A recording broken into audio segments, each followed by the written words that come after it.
The number on my screen made my blood freeze. $847,000.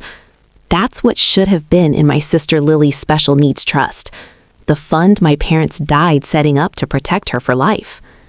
The balance showed $2,891. My hand shook so violently I had to grip the edge of my desk. Around me, the FBI field office buzzed with normal Tuesday activity. Agents reviewing cases, phones ringing, someone laughing at the coffee machine. But my world had just stopped. My uncle Derek had been Lily's guardian for 3 years. He sent monthly updates, photos of her smiling at therapy, videos of her painting, detailed expense reports. All lies. Because I just traced that $847,000, and it didn't go to medical care or therapy or the group home he said she was living in. It went to a penthouse in Miami, a Tesla Model X, his girlfriend Vanessa's plastic surgery, gambling debts in Atlantic City. My name is Dr. Maya Foster. I'm 31 years old, and I trace money for the FBI. I find what criminals hide. I unravel shell companies. I follow trails through 12 countries and 16 banks. I've sent 47 white-collar criminals to prison. Now I was about to make it 48. But this wasn't just another case. This was my sister, my nonverbal autistic sister who can't speak, can't defend herself, can't tell anyone when she's being hurt. My uncle thought stealing from her was the perfect crime. He forgot that her sister hunts people like him for a living. I need you to understand something about Lily. She's 24 years old, nonverbal autistic. She can't talk, can't live independently, needs full-time care. But she's not less than. She communicates through pictures, through the way she arranges objects, through art that's honestly better than anything I could create. When she's happy, her laugh could melt glaciers. She deserves every protection in the world. Our parents knew that. Before they died in a car accident 5 years ago, they'd set up everything perfectly. A special needs trust with $850,000. Carefully invested, professionally managed, enough to care for Lily for the rest of her life. They named my Uncle Derek as trustee, Dad's younger brother. Family takes care of family, Dad always said. I was 26 when they died, just starting my career with the FBI. Derek was 45, stable, married, seemed responsible. He volunteered immediately to be Lily's guardian.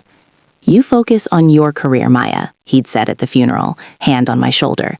"I'll make sure Lily has everything she needs. That's what Richard would have wanted." For 3 years, I believed him. He sent monthly reports, photos of Lily at Sunrise Care Home, a beautiful facility with gardens and art therapy, detailed expense breakdowns, medical updates from her doctors. I visited when I could, but my job kept me traveling. Financial crimes don't stay in one place. I'd been in D.C., then New York, then 6 months in London tracking an international fraud ring. Every time I called, Derek had an excuse for why I couldn't visit. Lily's having a hard week. The facility has a flu outbreak. She's adjusting to new medication. I trusted him. Last Tuesday, I got a call from someone named Patricia Chen. She introduced herself as a social worker doing random audits of special needs guardianships in our county. "I'm trying to locate Lily Foster," she said. "According to records, she should be at Sunrise Care Home, but they have no record of her ever being a resident." My stomach dropped. "What do you mean, no record?" "I mean she's not there, Miss Foster. She's never been there. Do you know where your sister actually is?" I didn't.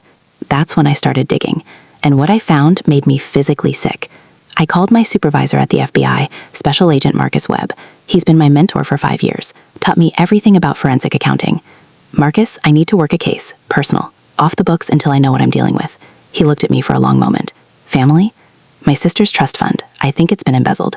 His face hardened. "Use whatever resources you need. But Maya, if this goes criminal, we do it by the book. No shortcuts." "I'm not looking for shortcuts. I'm looking for evidence." I started with the trust account. My parents had set it up with Fidelity, professionally managed, conservative investments. The statements Derek sent me showed steady growth, reasonable expenses. But when I actually called Fidelity and verified my identity as the successor trustee listed in the original documents, the truth came out. The account had been drained systematically over 3 years. $847,000, gone. I pulled every transaction. This is what I do. I see patterns in numbers that other people miss. And Derek's pattern was sloppy, arrogant, stupid. Large withdrawals labeled medical expenses that went to his personal checking account, then immediately transferred to luxury purchases. Therapeutic equipment, $12,000, became a Rolex. Specialized care facility, $8,500 a month, became rent on a penthouse at Azure Towers in Miami. Medical transportation, $4,000, became payments on a Tesla. He wasn't even trying to hide it. He thought no one would ever check. Then I found something that made my blood boil. 3 years ago, Derek had filed paperwork to become Lily's legal guardian, but he'd also filed something else, a document declaring that I was estranged from the family and unable to be located for consent. I was in London, working for the FBI, not estranged, not missing. He'd lied to a judge to get sole control. I called Patricia Chen back. Where is my sister? That's what I'm trying to figure out. Mr. Hale, your uncle, claims she's at Sunrise, but she's not. I need to do a wellness check, but he's not returning my calls. Give me 24 hours, I said. I'll find her. I used every database the FBI has access to. Medical records, social services, facility registrations. Nothing under Lily Foster. Then I searched under Derek's name. Property records, utility bills, financial transactions. That's when I found it. A small house in a rural part of Pennsylvania, 3 hours from where Derek lived. Utility bills in his name, grocery delivery services, medical supply orders, but no official care facility license, no staff, nothing, just a house. I drove there at dawn. My partner from the bureau, Agent Tyler Ross, came with me. If this is what you think it is, he said quietly, we're calling it in immediately. The house was small, run down, in the middle of nowhere. There was one car in the driveway, a beat-up Honda that definitely didn't belong to my uncle. I knocked. A woman in her 60s answered, wearing stained scrubs, looking exhausted. Can I help you? She asked, suspicious. I'm Maya Foster. I am looking for my sister, Lily Foster. I believe she might be here. The woman's face went pale. You're her sister? Yes. Is she here? The woman, her name was Ruth, started crying. Thank God. I've been trying to reach someone for months. She let us in. The house was clean but bare. Minimal furniture, no decorations. Nothing like the beautiful facility Derek had described. And in the back bedroom, sitting on a small bed, surrounded by a few stuffed animals, was Lily, my sister. She looked thin. Her hair needed cutting. She was wearing clothes that didn't fit right. But when she saw me, her face lit up. She made the sound she always made when she was happy, a kind of musical hum, and reached for me. I ran to her, wrapped my arms around her, and started crying. I'm so sorry, Ruth was saying behind me. Mr. Hale hired me 3 years ago, said he needed someone to watch his niece, that you were overseas and couldn't help. He paid me $2,000 a month, said that's all the trust could afford. $2,000 a month, while he was spending $8,500 a month on a penthouse. He only visits once a month, Ruth continued, brings supplies, takes photos and videos to send you. He told me you were sending the money, that you were taking care of everything. Tyler was already on his phone, calling it in. Child Protective Services, local police. This was now an active case. I held Lily and whispered, I'm here now. I'm here. I'm not leaving you again. Within hours, the house was swarming with social workers, police, and FBI agents. Marcus showed up personally. Jesus, Maya, he said quietly, looking at Lily. I'm sorry. Don't be sorry. Help me bury him. Ruth gave a full statement. Derek had hired her off Craigslist, paid her in cash, told her to keep Lily isolated because she was dangerous to herself. None of it was true. Lily wasn't dangerous. She was neglected.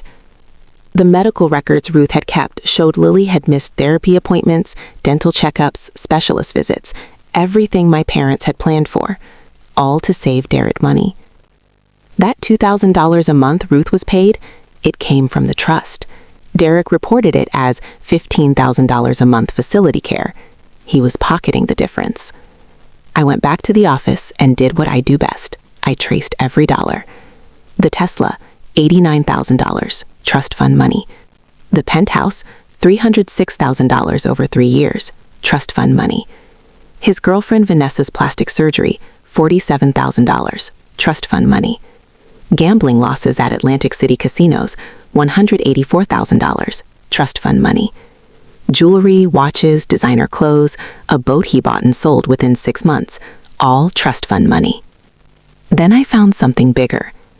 Derek had a business partner, a man named Gregory Marsh. Together they ran a consulting firm that existed only on paper, but that consulting firm had received $250,000 from Lily's trust for specialized care management services that were never provided. Gregory Marsh had 3 previous convictions for elder abuse and financial exploitation. Derek had partnered with a known predator to steal from a disabled girl. Marcus brought in the U.S. Attorney's Office. We had wire fraud, theft from a person with disabilities, embezzlement, falsifying court documents, and about 12 other charges. But I wanted more. There's a girlfriend, I told Marcus, Vanessa Cole. She benefited from this money. She had to know where it was coming from. We pulled Vanessa's financials.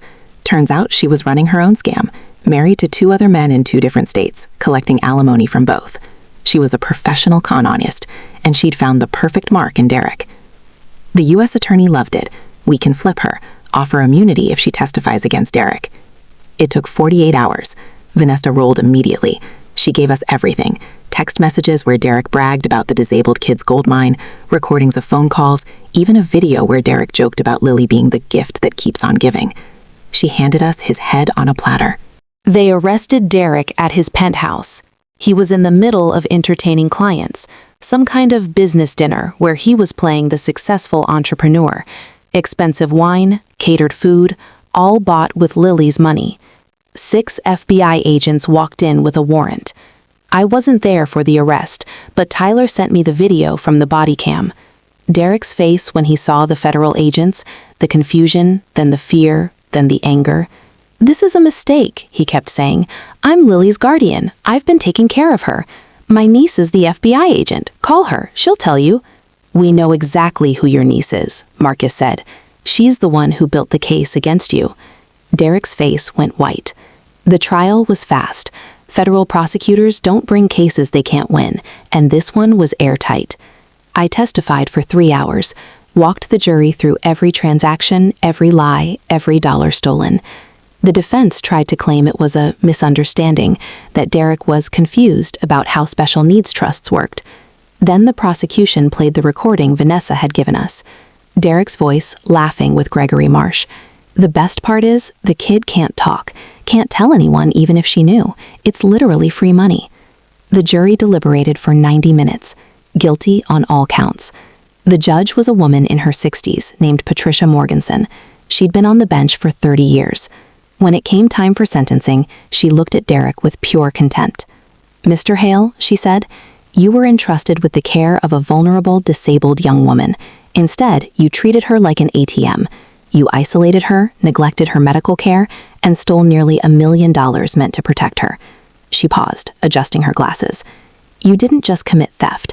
You committed a profound betrayal of trust. You exploited a person who could not defend herself, who relied on you completely." Derek tried to speak. She cut him off.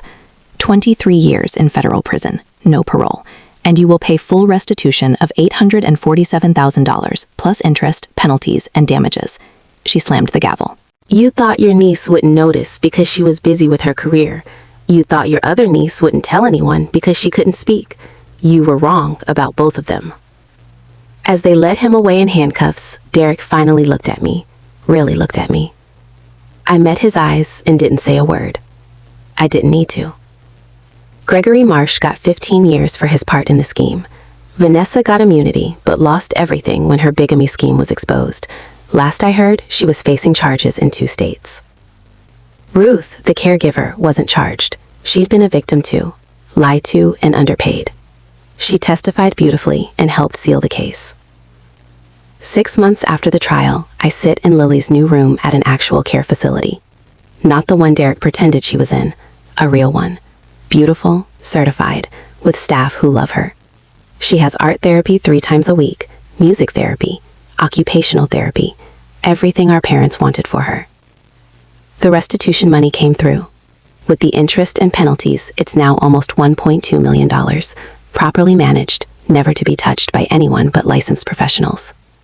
I'm her legal guardian now. I visit 3 times a week. She's gained weight, her hair is healthy, she's painting again, beautiful abstract pieces that the facility displays proudly. Today, she's showing me a new painting, swirls of blue and gold that somehow capture joy better than words ever could. "It's beautiful, Lily," I tell her. She hums her happy sound and squeezes my hand. My phone buzzes. It's Marcus. Derek is appealing his sentence. It won't work. The evidence is overwhelming. But he's trying. I text back. Let him try. I've got 847,000 reasons why he'll lose.